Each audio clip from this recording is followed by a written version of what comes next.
Hey, Ange. Hey Les, how are you? We were laughing, so you guys got the tail end of The me trying to laughing. sing. I was trying to sing the Monkeys song. Is it the Monkeys? I Then I don't saw Yes. know. her I don't face. know. Yes. Now I'm a believer. All Yeah. right. Okay. Ooh, all right. It's Welcome. before my time. How about that? Oh. Yeah, I'd right. like you to Uh, believe that lie. Such a bold-faced lie. Such a Ah. bold-faced lie. Hi, everybody. Welcome to Hey, another episode of Black Boomer Besties from Brooklyn. I'm Angela, and that's Leslie, my best friend of almost 50 years. We're two free thinking 60 something year olds, and our podcast just takes you on topics that are of interest to us. We go deep, we're not surface people. And we are back with Dr. Toni Otway. If you remember, she was with us a few weeks ago to introduce the Year of the Menopause, which is a program that an organization that she is one of the, I believe she's a founding member. Yes, Toni, Not a were you? founding, no. Just one of Okay. the people that joined in after Dr. Uh Bruce huh. Oprah Got you. started it. Got you. Okay. Well, she's back, and we're going to go really deep on a specific area of menopause. And I'm going to let the two doctors take lead. And as usual, I will poke at them from the layperson's perspective, because sometimes they get into their lingo and all the things, and I'm like, no, no, But no, but no. have no fear because this is going to be informative. I'm sure you're going to come away knowing more about menopause and this specific area of menopause than you knew coming in. But before we even give you that, I have an ask. Tick, tick, tick, tick. I want you, I'm being silly because I'm in a good mood. I want you to press like and subscribe. If you hit notifications, then you'll be alerted to whenever we drop new content, which is typically about once a week or so, sometimes more often. But we want you to be an honorary bestie with the Black Boomer Besties from Brooklyn. So please hit like and subscribe and tell your friends too. I think they'll be interested as well. So before I Mhm. start talking about our jump into the topic, I just want to reintroduce our guest. So let me just pull up a bio real quick. So Dr. Toni Otway is a board certified obstetrician and gynecologist, and she's currently residing and practicing in New Jersey. Dr. Toni received her undergraduate degree in Florida, and she received her medical degree at the University of Miami, where she did her training in Staten Island. So now that she's come closer to home, she has been practicing here in New Jersey and serving mostly underprivileged women of color in all of their needs in terms of obstetrician and gynecology. Dr. Otway currently is a senior medical director for Horizon Blue Cross Blue Shield of New Jersey. I welcome you to Dr. Otway, and this lovely lady is Dr. Otway. Oh, thank you for that introduction. Just a one correction. I actually do not practice anymore. I'm just the medical director at Horizon. So I gave up I practicing see. a few years ago. Notice So how she Did you says, I'm just. just? I'm just. Like, I oh, heard the this whole just. thing. I heard the just. okay. This But we is an get it. We get it. overachiever. I heard the just like I you. heard it Oh too. I'm like, dear. Just I like you did. just. Oh my. Listen, not on our watch will women Okay. get minimized. Not Okay. on our watch. I got you. I So, hear you. yes. I hear you. Okay. Got Okay. it. Because your impact has moved necessarily from the clinical arena, but you're really impacting our healthcare for Blue Cross Blue Shield. Right. They Trying. absolutely need your voice in that regard. So we Oh thank you yes. for that. And it is not just what you Okay. do, we appreciate you. And wait a Okay. minute. Remember the last time that she was here, she mentioned that she had a talk for her colleagues and like 200 people showed up. Yes, you make an impact wherever you are, and we just want to just nip that in the bud. Okay. Thank you. Yes. Okay. Go. Okay. So I hear the you. besties, Black Boomer Besties from Brooklyn, we're privileged to collaborate with two organizations, the New Jersey Black Women Physicians Association, of which I am also a member, and the New Jersey Medical Association, also I am a member. And these two organizations are important. We bring important voices to healthcare and medicine, not only locally here in New Jersey, but throughout the country. We are leading Black physicians, and we bring our voice, our hearts, and our expertise to medical care across the people across the country, and especially to people whose voices are not always heard and who are underserved. So Mhm. with that, we have collaborated with these organizations to speak about menopause, and the program is entitled The Year of Menopause. Our intention is to bring you information monthly on different topics of menopause. And as I said previously, I know you are going to leave here changed. Why? Mhm. Because I bet you didn't know that menopause affects men, women, and those who love those people. Who knew? Who Right. knew? Who knew? This Mhm. lady Who knew, knew? and others. So I'm going to stop speaking and I bring to you Dr. Toni Otway. Thank you for that introduction. And so what we would like to, in our lead up to all the other things that we're going to do, for the coming podcast, is we want to just talk about the cultural differences and attitudes about menopause that Mhm. run throughout the world. Sure.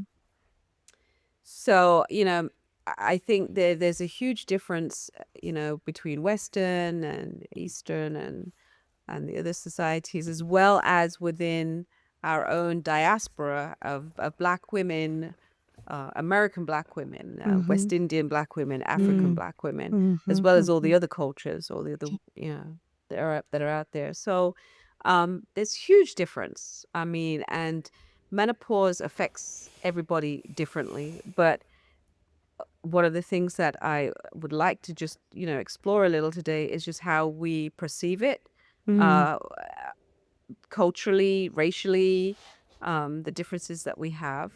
Um, and also on the aspect of the care that we get, Mhm. um, the disparities in care that we get based on the fact that racially, culturally, all those differences also. Um, so I think as a Western thing, menopause is really seen as women. You've served your purpose. So now please, step aside. Um, Putting you out to pasture. Putting you out to pasture. Absolutely. That's how it's seen in the Western society, and it's Mhm. seen as something um, that's something to be scared of, Mhm. something to fear. It's this taboo that you after you go through menopause, you're no longer significant, and that's Mhm. how it's really seen within this Western society. um, and unfortunately, Black women within the society have lost, the cultural aspects of it that they would have had if they were still in Africa or Mhm. South America or whatever. They've lost all of that, which is a huge shame. Mhm. But this really should be seen as a profoundly useful and spiritual time. That's how a lot of the cultures around the world see this, and it should be seen as a transformative time from your old self to a Mhm. new, more powerful person, a powerful version of yourself. That's what should be Yes. seen at, because Right. now you're freer to do a lot of the things that you probably weren't free to do before. Yeah. Um, Yeah. it's one less thing that you have to worry about every single month. Yeah, yeah. Um, For a lot of reasons there. for a A lo- lot of reasons. A lot of I'll try to reasons. control myself. Yeah, Right. A try to lot of control, but reasons. I'll just tell you a funny story. Mhm. entered menopause rather later than most of my peers. And I Mm-hmm. was, I think, 60 and still having my monthly cycle. And I Wow. knew that I did not want to buy the large pack of sanitary napkins. And every time I would buy like 12, like a travel size, I'm like, as God is my witness, this will be the This will be the last package I Right. purchase. Right. And Right. now oh the my the God. beauty though of those extra sanitary napkins is when I have urine leaks. Oh There yeah, they there are. you go. There you go. Oh, Absolutely. so From you one end to switched the it. Yeah, it's one. You Exactly. Just switched switch it. it You're up a right. little Right. bit. Right. they're Versus this multi-purpose. multi-purpose. Hey, reuse, recycle, upcycle. I thought you were gonna say that Yeah. Anyway, because I'm sorry. you always have packages that you give to the To yeah. unhoused. So I thought you would say that you kind of package them up, but I I need guess them now yes, when if I it works, laugh too much. Right. you were laughing. All right. I'm sure a lot of people can relate to that. Yes. So go ahead, Absolutely, Tony. absolutely.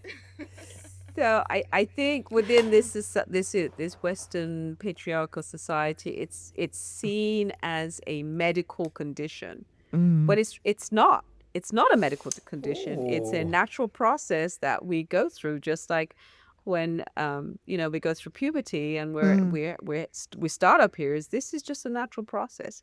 It should not be seen as just a medical condition. One, because it affects all of our bodies. So are you telling me you got to treat everything?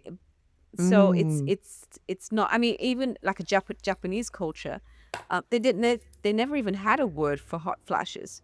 It was really always Oh. to be hot from wearing too many clothes or drinking alcohol. It was always.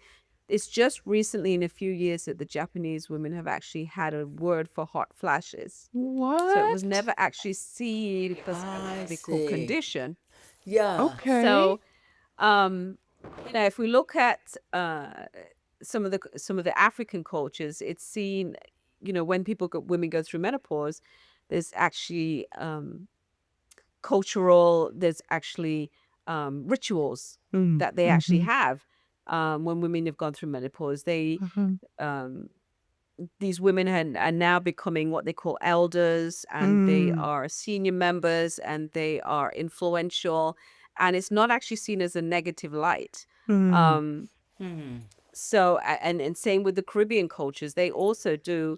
They don't talk about it as much, but it's not seen as a negative. um so but when you come to the Western culture, it's just seen as something that you have to prepare the worst for. Um, Yeah. it's Yeah. something that we are led to feel that we're no longer useful. mm, We could no longer produce children. We are mm. Everything changes. Our hair changes. Our skin changes. We just start to look old and frumpy, and we get this into our head that it's such a bad thing. Yeah. Um, so Can when I you look, just interrupt you for one sure. second? Because what I'm Hmm. thinking of is how you mentioned that in other cultures there are rituals Mhm. women who are entering this phase. And here in the Western cultures, we have rituals for people who are entering puberty. You Right. know, we have rituals like, there's bar mitzvahs and bas mitzvahs, Hmm. and different societies and different cultures and religions welcome people going from one stage, life stage, to another stage. Right. It would be wonderful, I would say, if here we can adopt, some such thing like, okay, this is, you're entering into your age of wisdom, Yeah, Right.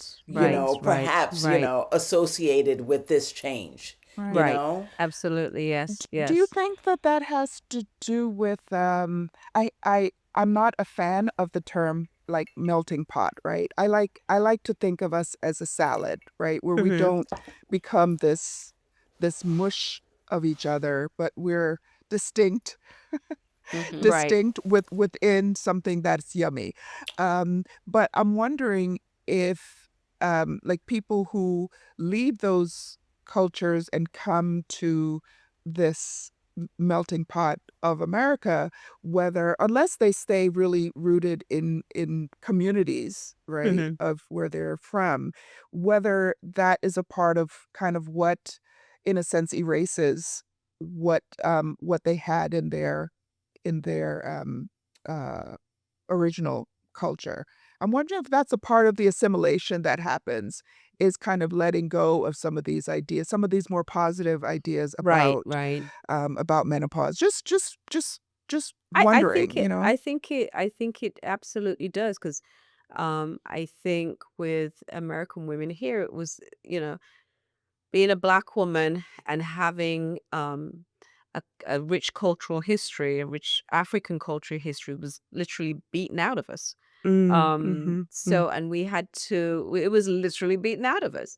And I think the difference in Caribbean women is because, they always kept their identity, and that's what they mhm, fought for.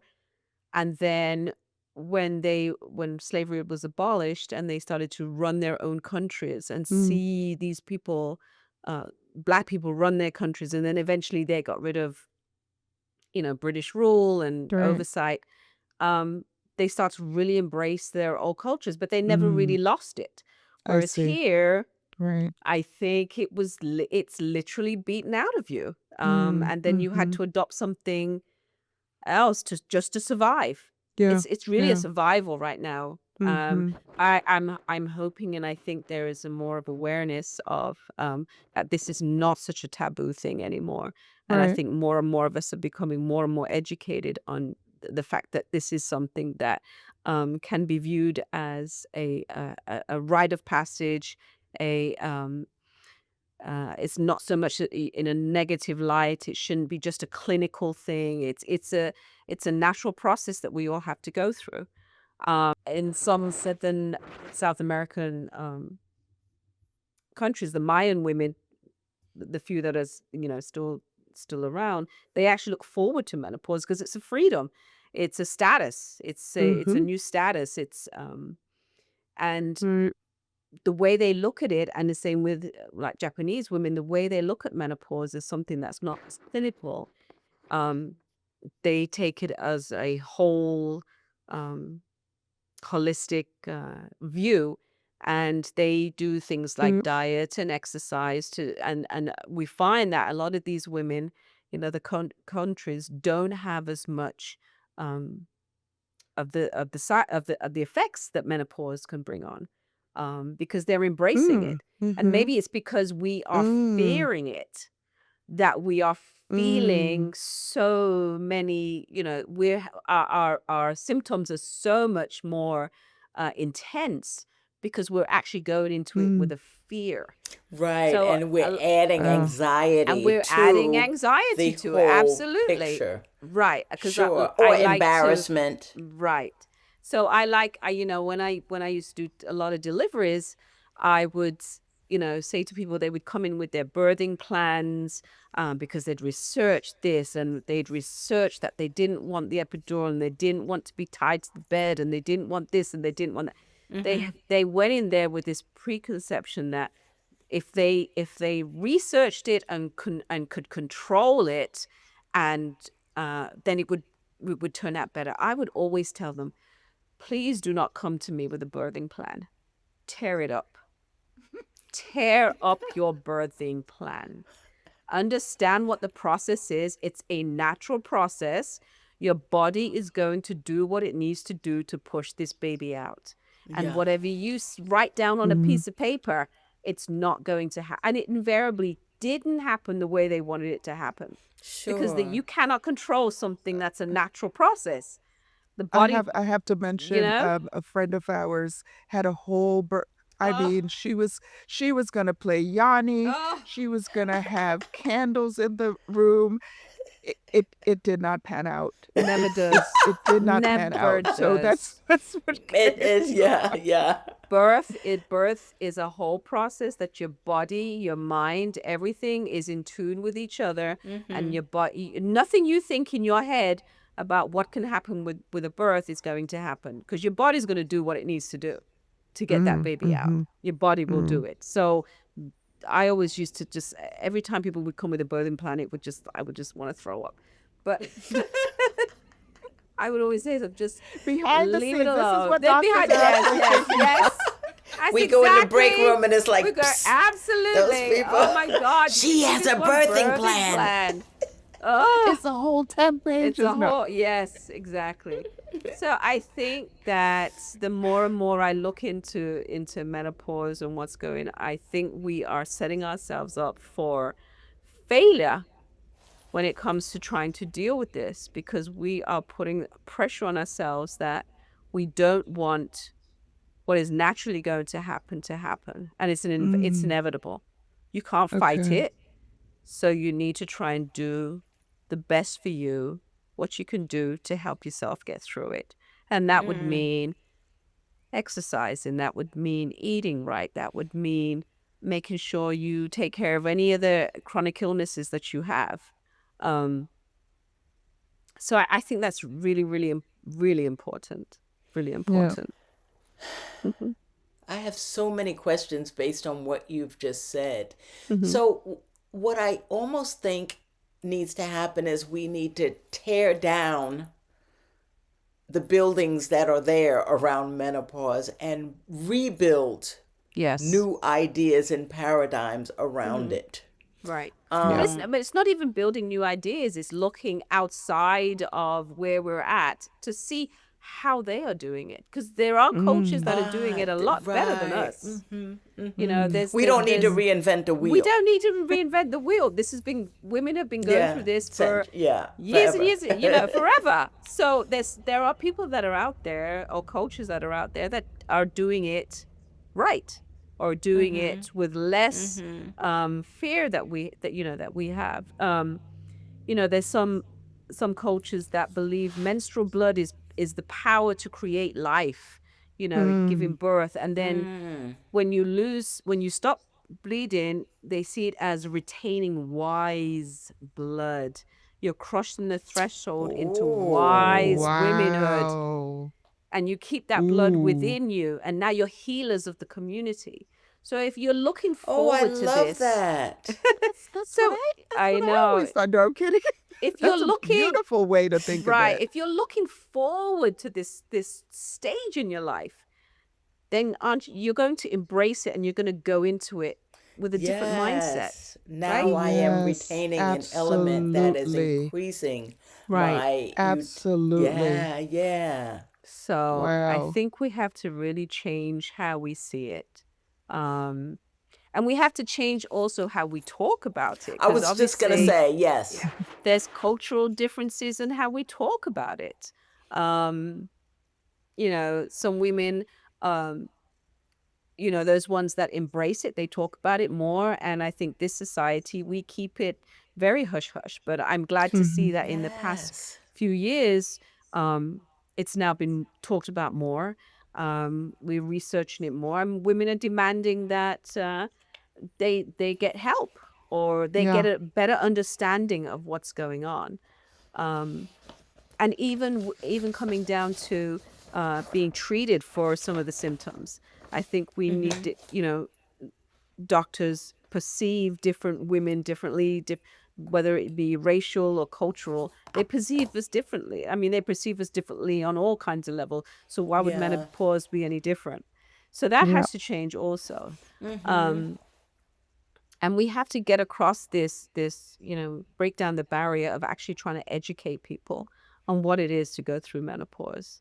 Um, so yeah, there's a lot to do. There's a lot to talk about. I think it's just the talking uh, needs to really step up.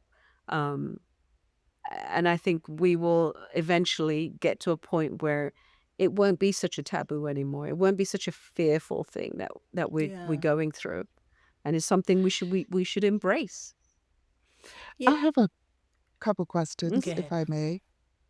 Um, what is discussed in your medical training? I know, Les, you I was gonna do mention something.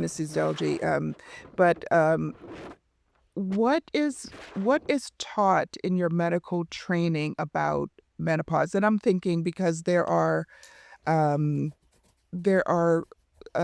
OB-GYNs who are not women. Mhm. And I'd love to kind of understand what is the perception they come in with Right. around how to treat women who are going through menopause. What is the training like? Well, when I was going through, there was barely any training, and it was really Well, more in the context of the biology of it, the science of it, mm, what's happening to your body. Um, but they're not talking about too much, other things that go on with it, how to treat mm-hmm, it. It was really more mm-hmm. about the science of it. Yeah. Okay. And, the only times I would really get or really have teaching on it was when I was in the clinics. It wasn't like we had classes on how to teach or how to Ah, treat. It was right, more right. when we were in the clinic. So now all we're just getting is, well, this woman has this and this one. We didn't have like a whole holistic Yeah. approach to it. Um, Mm-hmm, mm-hmm, and and mm-hmm. and in this society, it's not so much now, but it was really, a lot of men were doing this, and Yes. eh, didn't really, affect them. So Yeah. they weren't really interested in teaching too much of it. They weren't really interested in treating it. Um, they would just kind of like blow a lot of women off. So it Mm. was very difficult. And I didn't know, back then, I didn't know that I needed to know about this Mm, stuff. I really, really right, Wow. needed to know. right, Wow. right, Um, right. so Yeah. Yeah. there's a, um, you know, as women also coming out of training, we didn't do ourselves any favors either by just ignoring this. But again, it's a patriarchal society that, All right. Yeah. they, you know, they're the ones that are controlling it. But more and more these days, women in medical school are catching up almost. I think it's almost like 50-50 now. So, and Mm, maybe just a wow. little bit over Mm-hmm. 50%. So, hopefully with that, this subject will also, the approach to this subject will also change. Yeah, Right, I know I right. can speak about my training in through my OB rotation in medical school. We concentrated more obviously on the mechanical Hmm. components of the birthing process per se. That was a medical student's role. Let's say Right. to understand what epidurals are and to understand the physical part of the birthing process or women gynecological issues peripherally. Obviously, I was just a student at the time, but as you said, Dr. Toni, we absolutely did not talk about the entire what they call the biopsychosocial Right. component, the totality of the woman through every stage Mm, of her Hmm. lifespan and what happens in after menses stops. So Right. I too, didn't understand really about this part. That's when my non-physician part comes in, and I just have to be just like any person in society. What have Hmm. you heard from your mother? What have you heard from your friends? And again, we don't talk that much. The things that we do yeah, hear are the whispers about it Right. and the hot flashes and the sweating. right. And there's a whole other constellation of things that have just been Right. left out. And the Right. problem is we've accepted it. Right. Right.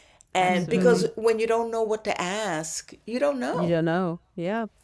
I hear you. I hear you.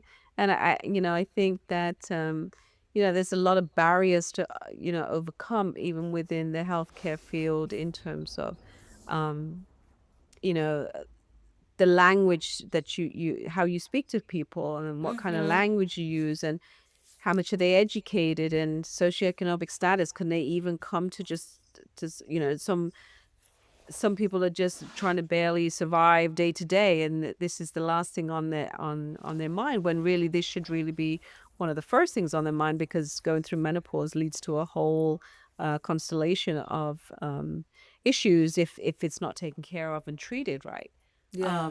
So yeah, it's a lot. But I think that's why cultural competency is so important also, where we as medical professionals and people who just know approach people where they are and in the language that they understand. Right. Yeah. And Mm-hmm. that Mm-hmm. speaks to different educational levels, that speaks to different cultural beliefs, that also speaks to different religious beliefs. Right. So, the more that we are aware of the differences among different populations of people going through these processes, the better we are able to help people through it without that anxiety and fear that you talked Right. about. Right. Well, I Exactly. think it's awareness, but it's also respect Mm-hmm. because sometimes Mm. people are aware of differences, but it's like, Yeah, yeah, Yeah. especially that's when old we're, wives, whatever, or that's yeah. BS, or, it's kind of a really judgy, Mm-hmm. um, it's not ignorance, it's judgment, Right. right? And so I think that's the part of Yeah, it that's a too, good that point. we're not kind of the center of the universe, and everything that we do in Western society is the way that it ought to be done, and everything else is looked at with suspicion and, in a kind of uncivilized um, bent. You know what I Right. mean? Mm-hmm. I want to give a shout out to Omishade Bernie Scott. She has started this program. I mean, it's been many years now that she's Yeah. been her multi generational. Um, I don't. It's such a mix of. She has a podcast. She has zines that she creates. She's been working across the board, but it's her organization is called Black Women's Guide to Surviving Menopause, and they do a lot of work to break down some of what we're talking about here, the stigmas around menopause, seeing it in a very positive way, seeing it as a movement through life, bringing younger people into the conversation around Mm. menopause so it Mm-hmm. doesn't become this or continue to be this silence and maybe even ridicule Right. sometimes Mm-hmm. around women who are um, experiencing or are postmenopausal. And so, yeah, she's got a really amazing organization. We'll definitely put links to it here, Mm-hmm. along with the work that the two organizations that Leslie mentioned are a part of it. It's I can just imagine that some of you listening, as Leslie said, are being informed, but to really think deeply about how you have been, um, perhaps, if I might say, brainwashed Mm-hmm. about menopause, Right. right?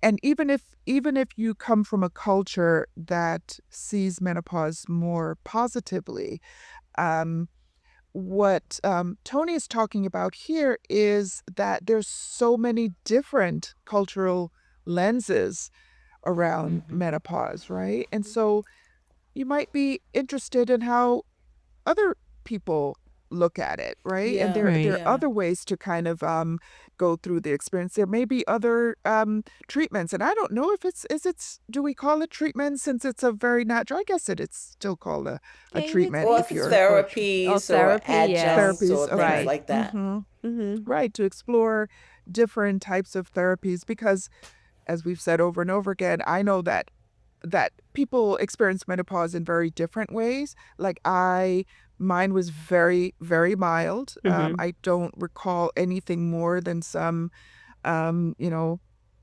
restless nights, not being able to sleep because of the heat. Mm. I don't remember much more than that. Neither did my mom.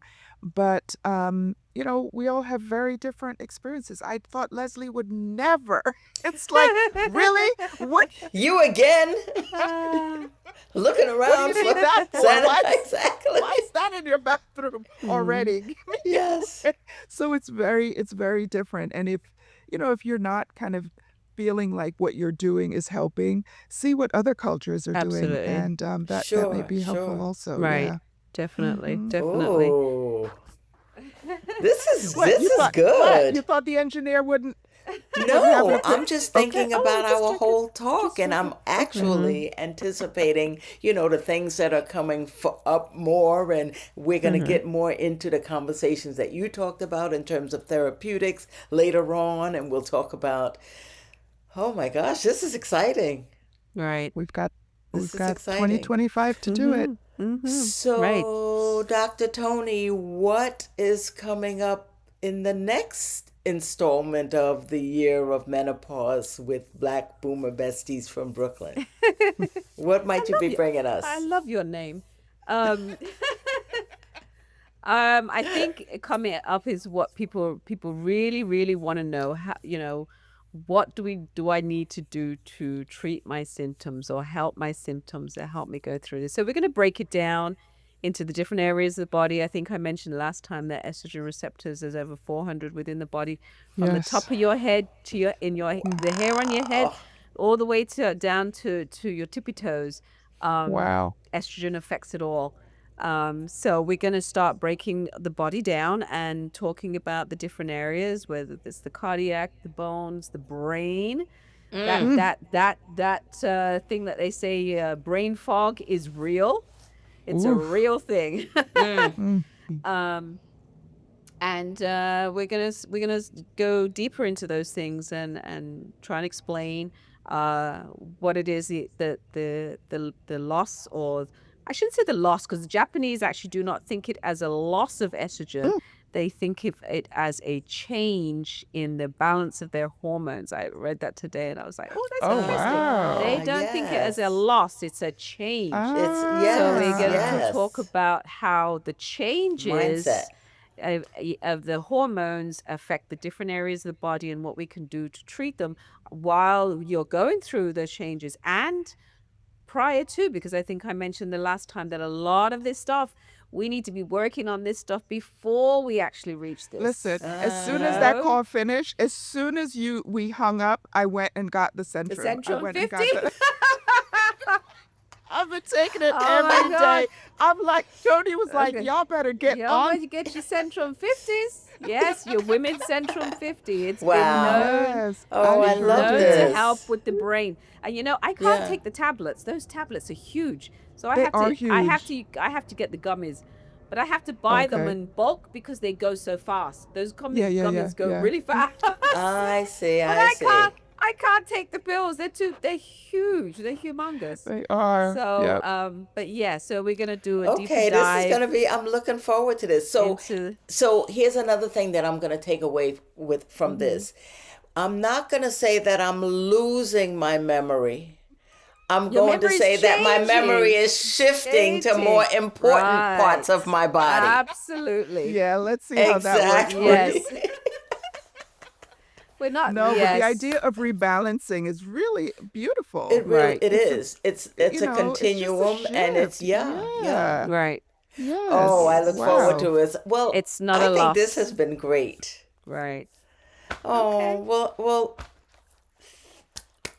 Chef Kiss, Dr. Toni Otway. Thank I you. look forward to our next segment next month, or in a number of weeks. But Okay. keep the comments coming, everyone, and we really got good feedback and people very interested in this project, and I really think it's going to be helpful. Okay. So at that, I'll say this has been another episode of Black Boomer Besties from Brooklyn. Okay. Perfect. Thank you.